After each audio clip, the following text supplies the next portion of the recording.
Hello friends, welcome to प्रोफेक्टस। मैं अजय शर्मा। पिछले लेक्चर में हम लोग ने पढ़ा था आरबीसी के बारे में। आज इस लेक्चर में हम लोग पढ़ेंगे डब्ल्यूबीसी के बारे में। तो चलिए शुरू करते हैं।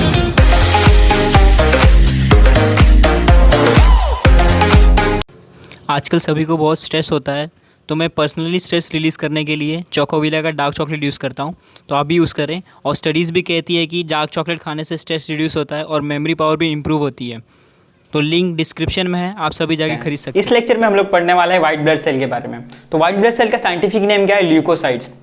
ल्यूकोसाइट्स तो ये कैसे होते हैं? कलरलेस होते हैं, न्यूक्लिएटेड और एमोबॉइड सेल्स होते हैं। तो एमोबॉइड सेल्स होने के कारण ये क्या परफॉर्म करते हैं? डायपेडिसिस परफॉर्म करते हैं। डायपेडिसिस का मतलब क्या होता है?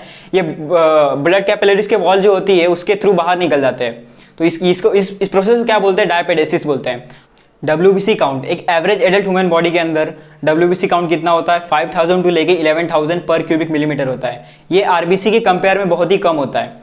तो ल्यूकोसाइट से कुछ डिफिशियंसी है डब्ल्यूबीसी के, वो अभी हम पढ़ेंगे। तो पहला डिफिशियंसी है डिक्रीज नंबर ऑफ डब्ल्यूबीसी। उसको हम लोग क्या कहते हैं? ल्यूकोपीनिया कहते हैं। ये कॉमनली किसमें पाया जाता है? HIV, एड्स और टीबी पेशेंट्स में पाया जाता है। और उनमें भी पाया जाता है जिन्हें रेडिएशन लगा होता है और जिन्हें इलेक्ट्रिसिटी शॉक लगा होता है, उनमें भी डब्ल्यूबीसी काउंट टेम्परेरली कम हो जाता है। तो ये डिक्रीज ल्यूकोपीनिया के बारे में पढ़ा हमने। अभी हम पढ़ेंगे इंक्रीज नंबर ऑफ डब्ल्यूबीसी। तो इंक्रीज नंबर ऑफ डब्ल्यूबीसी को क्या कहते हैं? हम ल्यूकोसाइटोसिस कहते हैं। ल्यूकोसाइटोसिस ये ऑकर्स होता है किसमें? प्रेग्नेंट वुमेन में और जो तुरंत बेबी पैदा हुआ रहता है उसके में भी होता है। तो ये कैसा होता है? बहुत माइनर होता है। तो अगर अनकंट्रोल डब्ल्यूबीसी काउंट मतलब बढ़ता रहे, इंक्रीज होता रहे, तो उससे हम लोग क्या हो सकता है? ब्लड कैंसर हो सकता है। कौन सा?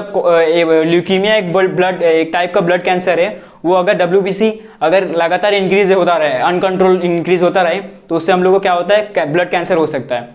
तो डब्ल्यूबीसी के फंक्शंस क्या है? मेन फंक्शन हमारे क्या है डब्ल्यूबीसी के? प्रोटेक्शन और डिफेंस मैकेनिज्म। कोई भी फॉरेन पार्टिकल और माइक्रो ऑर्गेनिज्म हमारे बॉडी के अंदर अगर एंटर होता है तो डब्ल्यूबीसी क्या करता है? उसके साथ फाइट करता है, हमारे बॉडी को प्रोटेक्ट करता है। टाइप्स ऑफ डब्ल्यूबीसी पढ़ेंगे अभी हम लोग। तो डब्ल्यूबीसी दो पार्ट में डिवाइड हुआ है on the basis of granular cytoplasm. अगर साइटोप्लाज्म में ग्रेनुल्स रहेंगे तो वो ग्रेनुलोसाइट्स कहलाता है। अगर साइटोप्लाज्म में ग्रेनुल्स नहीं रहेंगे तो अग्रेनुलोसाइट्स कहलाता है। ग्रेनुलोसाइट्स के बारे में हम पढ़ेंगे। तो ग्रेनुलोसाइट्स का जो साइटोप्लाज्म होता है वो ग्रेनुअल साइटोप्लाज्म होता है। उसके अंदर ग्रेनुअल्स रहते हैं। तो ग्रेनुअल साइटोप्लाज्म फॉर्म होता है, उसका जो ओरिजिन होता है वो माइलॉइड स्टेम सेल्स होते हैं। तो ग्रेनुलोसाइट जो रहता है उसका जो 72% पूरा डब्ल्यूबीसी का पार्ट होता है। जो ग्रेनुलोसाइट्स होते हैं वो पूरा 72% होता है। एक बार जो ग्रेनुलोसाइट्स फॉर्म हो जाते हैं वो डिवीजन नहीं होता इनका। ये सेल्स ऐसे होते हैं इनका डिवीजन नहीं होता है, ये आगे फर्दर डिवाइड नहीं कर सकते। ग्रेनुलोसाइट्स का एक और नाम है पॉलीमॉर्फोन्यूक्लियर ल्यूकोसाइट्स, जिसको हम लोग PMN भी बोलते हैं।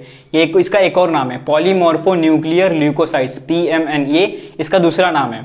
और आगे ग्रेनुलोसाइट 3 पार्ट में डिवाइड हुआ है। किस बेसिस पे डिवाइड हुआ है? इसके स्टेनिंग प्रॉपर्टी के बेसिस पे डिवाइड हुआ है। स्टेनिंग प्रॉपर्टी के बेसिस पे ग्रेनुलोसाइट्स आगे 3 पार्ट में डिवाइड हुआ है। कौन से 3 पार्ट है? न्यूट्रोफिल्स, बेसोफिल्स और इओजिनोफिल्स। तो अभी हम पढ़ेंगे न्यूट्रोफिल्स के बारे में। तो न्यूट्रोफिल्स, जैसे इसके नाम है न्यूट्रोफिल्स, तो इसका जो स्टेन होगा वो भी न्यूट्रल होता है। न्यूट्रोफिल्स का स्टेन कौन सा होता है? न्यूट्रल स्टेन होता है इसका जो जैसे कि हमने पढ़ा था ग्रेनुलोसाइट 72% क्या करता है? डब्ल्यूबीसी में 72% इसका पार्ट रहता है। तो ग्रेनुलोसाइट का 72% में से जो 70% पार्ट रहता है वो न्यूट्रोफिल्स ले लेता है। मतलब इसका जो क्वांटिटी रहता है वो बहुत ही ज्यादा रहता है। डब्ल्यूबीसी के अंदर जो क्वांटिटी न्यूट्रोफिल्स का रहता है वो बहुत ही ज्यादा रहता है। जैसे आप देख सकते हो 72% ग्रेनुलोसाइट का जो 70% पार्ट होता है वो पूरा कौन ले लेता है? न्यूट्रोफिल्स ले लेता है। तो न्यूट्रोफिल्स क्या क्या परफॉर्म कर सकता है? न्यूट्रोफिल्स एमोबॉइड मूवमेंट परफॉर्म कर सकता है और फेगोसाइटोसिस परफॉर्म करता है।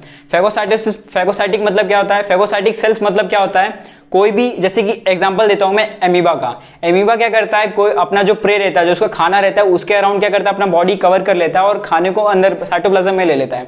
तो सेम यही न्यूट्रोफिल्स भी सेम वही करता है। कोई भी पैथोजन जब हमारे बॉडी के अंदर घुसता है, कोई भी पैथोजन और कोई भी डिसीज, कोई भी फॉरेन पार्टिकल हमारे बॉडी के अंदर घुसता है, तो न्यूट्रोफिल्स क्या करता है? फर्स्ट लाइन ऑफ डिफेंस है। ये क्या करता है? सबसे पहले अटैक करता है। तो सबसे पहले पैथोजन पे अटैक करता है और कोई भी पैथोजन हमारे बॉडी के अंदर रहता है तो उसके ऊपर अगल बगल कवर करके उसको अंदर हार्मोन रिलीज करता है। सेल्स के अंदर हार्मोन होते हैं वो रिलीज करता है और फिर उससे क्या करता है? डिस्ट्रॉय कर देता है। तो न्यूट्रोफिल्स के जो भी न्यूक्लियस जो होते हैं वो लोब न्यूक्लियस होते हैं। न्यूट्रोफिल्स के न्यूक्लियस कैसे होते हैं? लोब न्यूक्लियस होते हैं। और कितने लोब्स में डिवाइड होता है ये? मिनिमम टू लोब्स होते हैं और मैक्सिमम हम लोग 7 उसमें होता है। अभी हमने पढ़ा था न्यूट्रोफिल्स के बारे में, अभी हम पढ़ेंगे बेसोफिल्स के बारे में।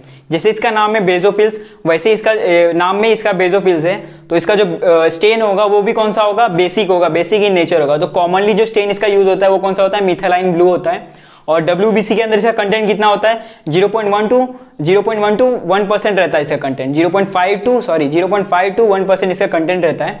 और ये नॉन फैगोसाइटिक सेल्स रहते हैं और इसका फंक्शन भी सेम ही रहता है, लेकिन उतना इन्वॉल्व नहीं रहता है। इसका फंक्शन सेम रहता है। क्या करता है? पैथोजन से फाइट करने में हमारी बॉडी को क्या मदद करता है। और इसका जो न्यूक्लियस रहता है वो ट्विस्टेड न्यूक्लियस रहता है, लोब नहीं रहता, ट्विस्टेड रहता है। जैसा डायग्राम में आप देखोगे तो ट्विस्टेड न्यूक्लियस इसका रहता है। अभी हमने पढ़ा था बेसोफिल्स, अभी हम पढ़ेंगे एसिडोफिल्स। एसिडोफिल्स को इओजिनोफिल्स भी बोलते हैं, ये मैं आगे बताऊंगा क्यों बोलते हैं। तो सबसे पहले हम जानते हैं इओजिनोफिल्स के फंक्शंस क्या है। तो इसका भी सेम फंक्शन रहता है। ये क्या करता है? जो हमारे बॉडी में कोई भी पैथोजेंस और कोई भी डिसीज आता है तो उससे फाइट करने का काम करता है। और ये डिटॉक्सिफिकेशन में भी काम करता है, क्योंकि ये एंटीटॉक्सिन्स बनाता है, एंटीटॉक्सिन प्रोड्यूस करता है। तो ये हमारे बॉडी में क्या करता है? डिटॉक्सिफिकेशन का भी काम करता है।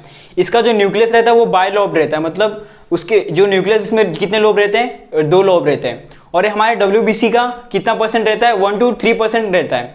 ये अगर हमारे बॉडी में कोई भी एलर्जी और इन्फेक्शन जब होते हैं तो ये क्या करता है? बढ़ जाता है। ऐसे नॉर्मली अगर देखा जाए ना तो एसिडोफिल जो रहता है ना वो कम ही रहता है जब हमारे बॉडी में, लेकिन जब एलर्जी और कोई भी टाइप का इन्फेक्शन होता है ना तो जो एसिडोफिल रहता है ऑटोमेटिकली इंक्रीज हो जाता है। एसिडोफिल को इओजिनोफिल भी क्यों बोलते हैं वो मैं भी बताता हूँ।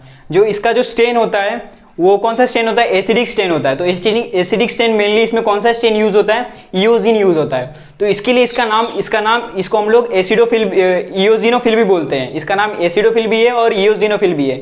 इओजिनोफिल क्यों है? क्योंकि इसका जो स्टेन रहता है उसमें कौन सा स्टेन यूज करते हैं? इओजिन यूज करते हैं।